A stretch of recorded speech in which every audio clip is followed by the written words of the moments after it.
J'aimerais vous souhaiter la bienvenue à la 13e réunion du Comité permanent de la justice et des droits de la personne. Nous allons aujourd'hui examiner le projet de loi C6. Nous allons maintenant passer à l'Organisation pour les droits des femmes du Québec. Vous avez 5 minutes. Allez-y. Oui, bonjour. Alors, d'abord, j'aimerais apporter une correction. Je ne suis pas la présidente pour les droits des femmes du Québec. Je suis la représentante du comité de réflexion sur l'identité de genre pour cet organisme. Je suis accompagnée aujourd'hui du docteur James Cantor, qui a été le conseiller pour les droits des femmes sur un dossier de l'identité de genre dont je vais vous parler. Je donne la parole au docteur Cantor quelques secondes pour qu'il se présente et je reprendrai ensuite la parole. Hello, thank you very much. I only have a few minutes to say. I hope today to support Bill C6, except for the inclusion of gender identity, because the bill treats it the same as sexual orientation. As a clinical psychologist and research scientist, I've been providing therapy. J'ai fourni de la thérapie depuis plus de 25 ans maintenant, y compris le fait d'aider bon nombre de transsexuels à transitionner. J'ai été centre du journal d'abus sexuels et aussi de l'Université de Toronto et je suis aussi directeur du Centre de sexualité de Toronto. Et je suis aussi un homme ouvertement gay. J'ai eu la chance d'avoir du soutien approprié quand j'étais adolescent, c'était il y a longtemps, et je veux veiller à ce que des générations futures aient accès à cela. Donc, je suis ici pour aider à fournir 3 perspectives. J'aimerais vous dire que il y a une interprétation erronée de la science actuelle,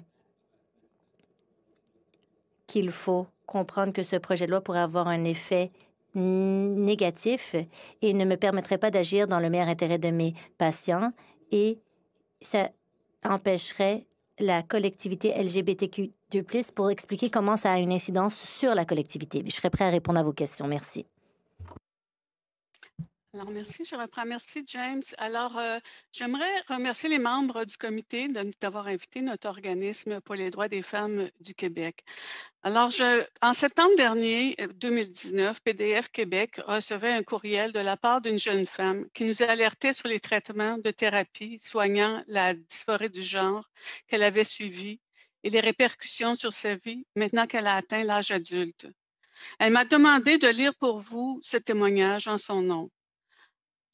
Voici son témoignage. Durant mon adolescence, mes menstruations étaient si douloureuses et abondantes qu'elles perturbaient mon éducation. Mon médecin ne m'aidait pas à obtenir des soins appropriés. C'est aussi à ce moment que mon trouble de la personnalité limite a fait surface. J'étais connue en psychiatrie après de multiples hospitalisations. J'étais obsédée par l'idée d'être parfaite et mon apparence me complexait.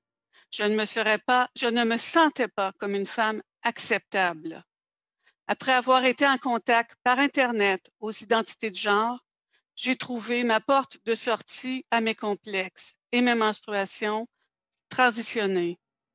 J'ai eu accès à des bloqueurs d'hormones, de la testostérone et une mastectomie.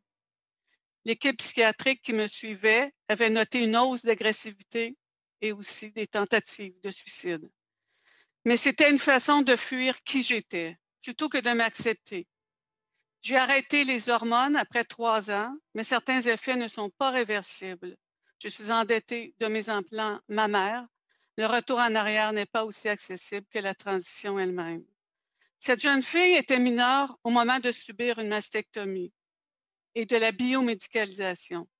Elle souffrait d'un trouble de la personnalité diagnostiqué antérieurement à ces démarches pour recevoir une thérapie d'affirmation de genre. Son cas est malheureusement similaire à de nombreuses jeunes filles qui se présentent à ces cliniques de genre. Le docteur Cantor qui m'accompagne pourra vous en parler mieux que moi.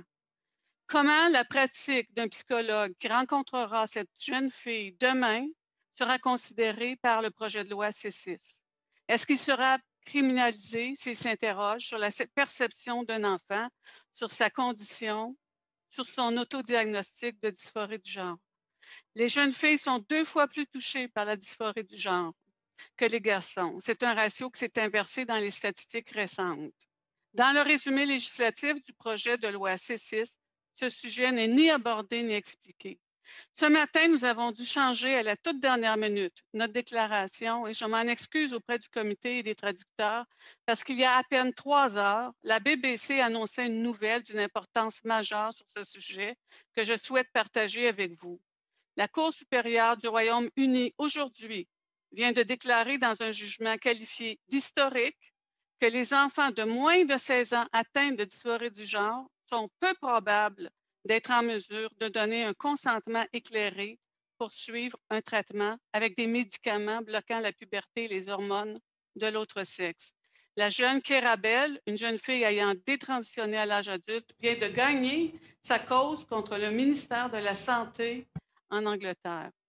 Le ministère de la Santé ne semble pas avoir été inclus dans le processus du projet de loi. Je vous remercie. Thank you. Merci beaucoup. Très bien, merci. Maintenant, Monsieur Dr. Cantor ou Dr. Zucker. Alors, vous avez dit dans vos exposés que le texte est trop vague et on ne sait pas ce qui est englobé ou pas. Et si le gouvernement n'est pas prêt à faire des changements, nous avons parlé avec le ministre pendant la dernière heure et je lui ai demandé s'il serait prêt à étudier des amendements pour essayer de préciser ce dont il est question dans la définition. Selon vous deux, est-ce que les professionnels de la santé auraient des craintes lorsqu'ils s'occupent de jeunes enfants qui essaient de comprendre la dysphorie du genre? Je pense que c'est le résultat le plus probable. Je pense que oui, ça va décourager les professionnels de la santé, les psychologues en particulier, et ils vont se dire, s'il y a beaucoup d'aspects politiques, beaucoup de praticiens vont dire, moi, je ne veux pas être impliqué, je ne suis pas un assez grand expert pour m'occuper de ce genre de cas et je ne traiterai pas de personnes qui ont ce genre de situation. Alors oui, je pense que ça va faire craindre les cliniciens qui ne voudront plus traiter ce genre de situation. Si on n'a pas de définition claire quant à l'exploration, personne ne sera prêt à traiter de la situation avec une certitude et en pensant pouvoir aider leurs patients. Si un client ou un patient explore son identité de genre, ça veut dire qu'il existe une identité de genre qu'il faut tout simplement observer.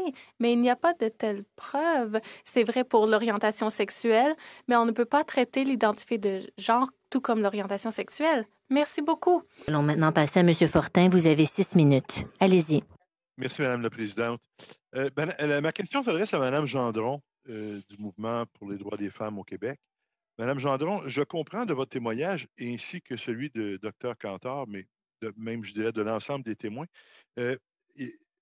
Vous êtes en accord avec l'idée d'interdire les thérapies de conversion. Si je prends la définition là, de 320.101, ce qui serait 320.101 au Code criminel, on dit, bon, on va interdire ce qu'on entend par thérapie de conversion, les pratiques, traitements ou services qui visent à rendre une personne hétérosexuelle cisgenre ou réprimer, réduire les attirances. Donc, pratiques, traitements, services, mais on en exclut en même temps ce qui vise les pratiques, traitements et services qui se rapportent à transition de genre, exploration, construction de l'identité.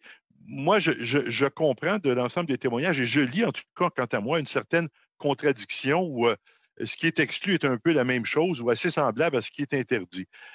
Ma question, Mme Gendron, est-ce que votre mouvement ne serait pas davantage confortable avec une exclusion qui dirait on va permettre les conversations de bonne foi, non interventionnistes, qui se rapportent à transition de genre, exploration, construction d'identité. Donc, des conversations de bonne foi qui ne visent aucune intervention plutôt que de permettre des pratiques, traitements et services. Eh bien, non, notre groupe ne vise pas. Ce qu'on comprend dans le numéro B, là, c'est que ce qui est visé, ce sont les conversations. Le problème, ce ne sont pas les conversations, en tout cas, je ne crois pas, c'est plutôt les psychothérapies d'exploration.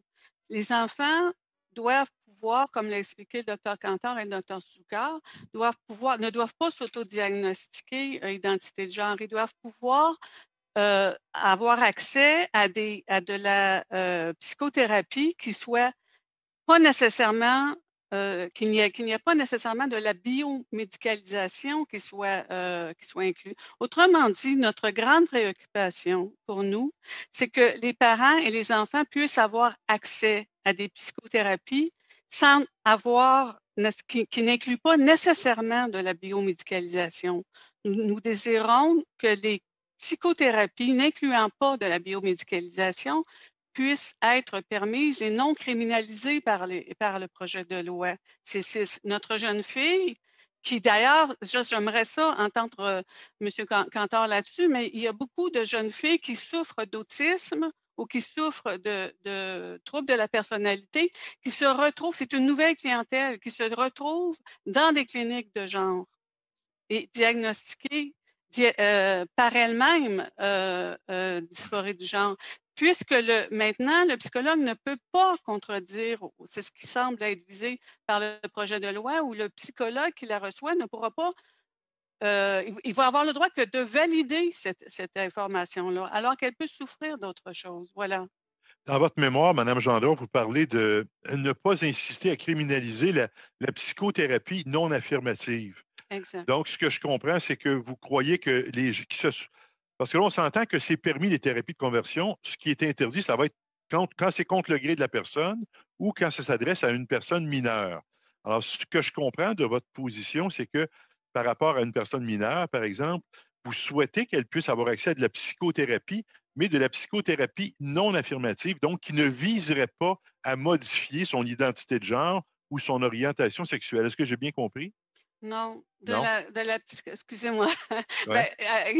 Non, vous êtes là pour ça, ça va? Oui, c'est ça. Alors, quand on dit de la psychologie non affirmative, les psychologies affirmatives sont une psychologie qui valide d'emblée l'identité que l'enfant lui présente et qui lui propose tout d'abord la transition sociale, ensuite les bloqueurs de puberté, ensuite les hormones de l'autre sexe et peut-être pour finir de la chirurgie. Nous, ce qu'on propose de dire, c'est qu'on voudrait que les parents et les enfants puissent avoir accès à... Nous avons peur que tout ce qui n'est pas thérapie affirmative et qui ne valide pas d'emblée l'identification de l'enfant soit étiqueté thérapie de conversion. Voilà notre grand problème avec ce projet de loi. Et bien évidemment, les thérapies de conversion, comme M.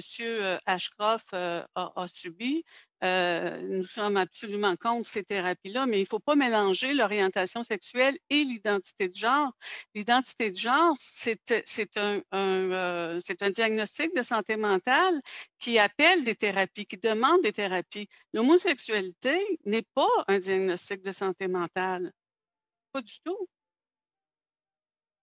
OK. Donc, vous souhaitez que les gens puissent avoir accès à des services de psychothérapie. Oui. Et vous souhaitez. Est-ce que je crois que vous seriez prête à aller jusqu'à de la psychothérapie qui viserait à influencer l'identité de genre ou l'orientation, mais pas nécessairement dans le sens de l'identité que l'individu a. C'est pas clair pour moi ce que vous souhaitez ou pas là, par rapport à ça. Alors, ce que nous souhaitons, c'est que les parents et les enfants puissent avoir le choix de la psychothérapie ou d'avoir une thérapie affirmative, que le gouvernement n'interdise pas un choix, parce que le choix de psychothérapie, c'est un choix où on ne veut pas que l'enfant ait de la biomédicalisation nécessairement. On ne veut pas qu'il soit dirigé vers automatiquement vers une validation. Ce sont des enfants souffrants. Là. La moitié de ces enfants-là qui vont en clinique de genre souffrent aussi de ce qu'on appelle de la comorbidité, c'est-à-dire qu'ils souffrent aussi d'une autre maladie mentale, vous pouvez demander au Dr Cantor ou au M. Zucker de valider ces chiffres-là. Donc, si vous demandez, c'est le consentement de l'enfant le consentement et son auto-identification qui est à questionner. Ce que nous voulons, c'est que le psychologue puisse l'aider à déterminer les causes de sa souffrance, que le psychologue puisse l'aider à comprendre sa souffrance. Thank you. Merci beaucoup. Merci, Thank you, Madame Monsieur Gendron. Fortin. And then we'll now... Merci, Monsieur Fortin. Cédons maintenant la parole à